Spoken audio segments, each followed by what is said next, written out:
សួស្តីអ្នកទាំងអស់គ្នាសូមស្វាគមន៍មកកាន់សាលាភាសាអង់គ្លេស Edniche នៅក្នុងវីដេអូនេះអ្នកទាំងអស់គ្នានឹងពិនិត្យមើលមេរៀន writing មួយដែលយើងនឹងជជែកគ្នាតាក់ទងជាមួយនឹងប្រធានបទ describing personal items វាគឺជាប្រភេទ paragraph មួយដែលយើងសរសេរទៅរៀបរាប់អ្វីៗជាលក្ខណៈផ្ទាល់ខ្លួនរបស់យើងអញ្ចឹងឥឡូវនេះយើងទៅពិនិត្យមើលមេរៀនរបស់យើងទាំងអស់គ្នា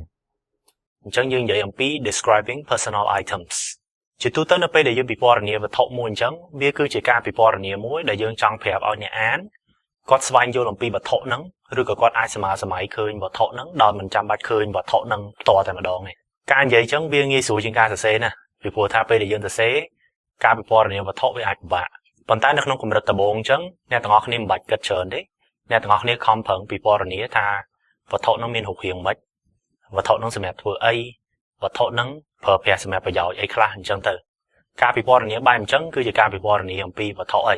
ហើយការសរសេរពិពណ៌នាវត្ថុហ្នឹងវាអត់មានខុសអីពី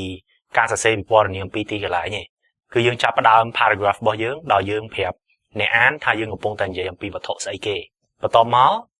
សួស្តីអ្នកទាំងអស់គ្នាម្ដងទៀតវីដេអូមេរៀនដែលអ្នកទាំងអស់គ្នាទើបតែបានមើលអំបញ្ញមិញនេះគឺយើងដកស្រង់ចេញមកពី app Edniche Online នៅទីនោះអ្នកទាំងអស់គ្នានឹងឃើញវីដេអូមេរៀនជាច្រើនទៀតដែលយើងបែងចែកចេញជាប្រភេទផ្សេងៗអាចមានជា grammar, writing, TOEFL, IELTS លក្ខណៈដើម្បីប្រើប្រាស់ app Edniche Online បានគឺអ្នកទាំងអស់គ្នាត្រូវក្លាយទៅជាសមាជិករបស់ app Edniche Online សិនការចុះឈ្មោះក្លាយទៅជាសមាជិករបស់ app គឺតម្រូវឲ្យអ្នកទាំងអស់គ្នាបង់ថ្លៃត្រឹមតែ 2000 រៀលប៉ុណ្ណោះក្នុងមួយថ្ងៃហើយឥឡូវនេះបើសិនជាអ្នកទាំងអស់គ្នាចុះឈ្មោះគឺអ្នកទាំងអស់គ្នានឹងទទួលបានការបញ្ចុះតម្លៃពិសេសទៀតអញ្ចឹងថ្លៃសមាជិកភាពឥឡូវនេះបើគិតទៅគឺក្រោម 2000 រៀលក្នុងមួយថ្ងៃនឹងទៀតប៉ុន្តែការបញ្ចុះតម្លៃនេះចិត្តផុតកំណត់ហើយណាអញ្ចឹងបើអ្នកទាំងអស់គ្នាចាប់អារម្មណ៍សូមរុះរាន់ឡើងយើង provide details ឬក៏ supporting sentences ដែលរៀបរាប់អំពីវត្ថុហ្នឹងការពិពណ៌នារបស់យើងអាចនិយាយអំពី size, shape, color, materials អីរបស់វត្ថុហ្នឹងទាំងអស់ហ្នឹងទៅបើសិនជាអាចមួយទៀតដោយសារវាគឺជា personal items យើងអាចពិពណ៌នាអំពីហេតុផលអីដែលវត្ថុហ្នឹងវាពិសេសសម្រាប់យើងព្រោះថាធ្វើអញ្ចឹងទៅយើងធ្វើឲ្យអ្នកអានមានអារម្មណ៍ល្អជាមួយវត្ថុហ្នឹងឬក៏មានអារម្មណ៍ connected ជាមួយវត្ថុហ្នឹងដែរហើយយល់ថាយើងអ្នកសរសេរហ្នឹងកំពុងតែគិតអីចំពោះវត្ថុហ្នឹងនៅនេះខ្ញុំមានឧទាហរណ៍ខ្លីមួយដែលតាក់ទងអំពី personal items ដែលចំណងជើងរបស់ paragraph ហ្នឹងគឺ my toy ហើយការរៀបរាប់របស់គេដូចដែលអ្នកទាំងអស់គ្នាឃើញអញ្ចឹងគឺគេនិយាយអំពី car ឬក៏កូនឡានមួយដែល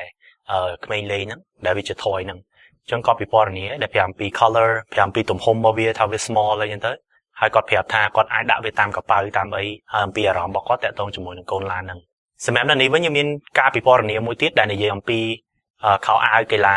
បាល់ទាត់ដែលខ្ញុំចូលចិត្តបំផុត my favorite soccer jersey ហើយគាត់ចាប់ផ្ដើមមកភ្លាមគាត់និយាយថាគាត់នឹងពិពណ៌នាអីគេហើយគាត់បង្ហាញអំពីចំណង់ចំណូលចិត្តរបស់គាត់គឺ soccer ហើយនៅបន្តទី2ក៏បាន stress ច្បាស់តែម្ដងថាការពិពណ៌នារបស់គាត់នឹងនិយាយអំពីអាវរបស់ក្រុម Barcelona ហើយគាត់ពិពណ៌នាអំពីរូបរាងរបស់អាវហ្នឹងពណ៌របស់អាវហ្នឹងអាវនឹងមានអក្សរអីរត់នៅកន្លែងណាគាត់បានបង្ហាញនៅក្នុងការសរសេររបស់គាត់អញ្ចឹងអាហ្នឹងឯងវាគឺជាការពិពណ៌នាអំពី personal items ដែលយើងអាចសរសេរបានដែរនៅពេលដែលយើងសរសេរ paragraph ជាទូទៅនៅក្នុងការពិពណ៌នា personal items អញ្ចឹងអ្នកទាំងអស់គ្នានឹងឃើញគេប្រើប្រាស់ adjective ច្រើនដោយសារការប្រើប្រាស់ adjective ហ្នឹងហើយវាធ្វើឲ្យអ្នកអានគាត់អាចសម័យអំពីវត្ថុហ្នឹងបានហើយ adjective ដែលគេប្រើប្រាស់ហ្នឹងវាអាចតាក់ទងជាមួយនឹង color តាក់ទងជាមួយនឹងទំហំតាក់ទងជាមួយនឹងរូបរាងតាក់ទងជាមួយនឹង materials ដែលវត្ថុនឹងប្រើបើសិនជាយើងអត់ចេះប្រើ adjective បានច្រើនទេយើងអាចបានត្រឹមប្រើតែពាក្យ good nice pretty អីទាំងអស់ហ្នឹងដែលពាក្យហ្នឹងវាអត់បង្ហាញអីច្រើនតាក់ទងជាមួយនឹងវត្ថុដែលធ្វើឲ្យអ្នកអានអាចសម័យបានទេខ្ញុំត្រឡប់អ្នកទាំងអស់គ្នាទៅមើល paragraph មួយដែលនិយាយអំពី toy កូនឡានដែលគេសរសេរហ្នឹងអ្នកទាំងអស់គ្នាឃើញនៅទីនេះគេប្រើ adjective ច្រើនយើងមាន adjective ដូចជាពាក្យ red green orange យើងមានពាក្យដូចជា red orange circles យើងមានពាក្យដូចជាពាក្យ small ឬក៏ពាក្យ colorful អីទាំងអស់ហ្នឹងដែលពាក្យហ្នឹងតាមពិតវាគឺជា adjective ហើយបើអ្នកណាដែលបកកែទៅសេ adjective ក៏មានពាក្យច្រើនណាដែលរៀបរាប់ពីរូបរាងអីទាំងអស់ហ្នឹងទៅអញ្ចឹងបើសិនជាអ្នកទាំងអស់គ្នាចង់ពិពណ៌នា personal item ឲ្យបានល្អអ្នកទាំងអស់គ្នាគួរតែចេះ adjective ឲ្យបានច្រើនដែលតាក់ទងជាមួយនឹង color shape size ឬក៏ material ដែលយើងត្រូវទៅសេរៀបរាប់ហ្នឹងតាមពិតសាលាភាសាអង់គ្លេស Edniche មានបេសកកម្មចែកចាយវីដេអូមេរៀនទាំងអស់នេះឥតគិតថ្លៃតែម្ដងប៉ុន្តែលទ្ធភាពរបស់យើងអត់អាចទៅរួចអញ្ចឹងហើយបើយើងត្រូវការចូលរួមរបស់អ្នកទាំងអស់គ្នាតាមរយៈថ្លៃសមាជិកភាពរបស់អ្នកទាំងអស់គ្នាសាលាភាសាអង់គ្លេស Edniche នឹងមានសមត្ថភាព បន្តការផលិតវីដេអូមេរៀនទាំងអស់នេះបូករួមជាមួយនឹងលំហាត់ផ្សេងៗទៀតតទៅមុខទៀតហើយអ្វីទាំងអស់ហ្នឹងនឹងជួយដល់ការសិក្សាភាសាអង់គ្លេសរបស់អ្នកទាំងអស់គ្នាឲ្យមានប្រសិទ្ធភាពកាន់តែខ្ពស់ទៀត Adjective អាចឈរនៅទីតាំងពីរទីតាំងទី1ដែលអ្នកទាំងអស់គ្នានិយមឃើញ adjective ហ្នឹងគឺវាឈរនៅពីមុខ noun អ្នកទាំងអស់គ្នាអាចមើលឧទាហរណ៍នេះបាន It is an expensive restaurant I live in a small house She drives a blue pickup truck ចឹងយើងឃើញពាក្យឧទាហរណ៍ដូចជា expensive ពាក្យ small ឬក៏ពាក្យ blue ហ្នឹងវាគឺជា adjective ហើយនៅពីក្រោយវាមាន noun ឧទាហរណ៍ដូចជា expensive ហ្នឹងយើងមាន expensive restaurant ឧទាហរណ៍ដូចជាពាក្យ small យើងមាន small house ពាក្យ blue ហ្នឹងយើងមាន pickup truck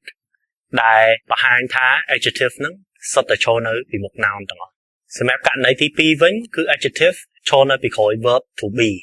ហើយ verb to be ហ្នឹងយើងមានពាក្យឧទាហរណ៍ដូចជា am is ដែល am is are ហ្នឹងស្ថិតនៅក្នុង tense present tense ប៉ុន្តែនៅពេលដែលយើងដូរ tense ទៅ past tense ឬក៏ future tense verb to be ហ្នឹងដូរទៀតឧទាហរណ៍ដែលយើងមាននៅទីនេះមាន my teacher is smart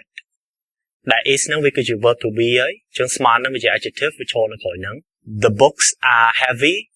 ចឹង heavy ហ្នឹងជា adjective វាឈរនៅក្រោយ verb to be are កន្លែងហ្នឹងយើងប្រើ are ដោយសារ the books ហ្នឹងវាច្រើនចឹងដល់ពេល subject ច្រើនយើងដាក់ are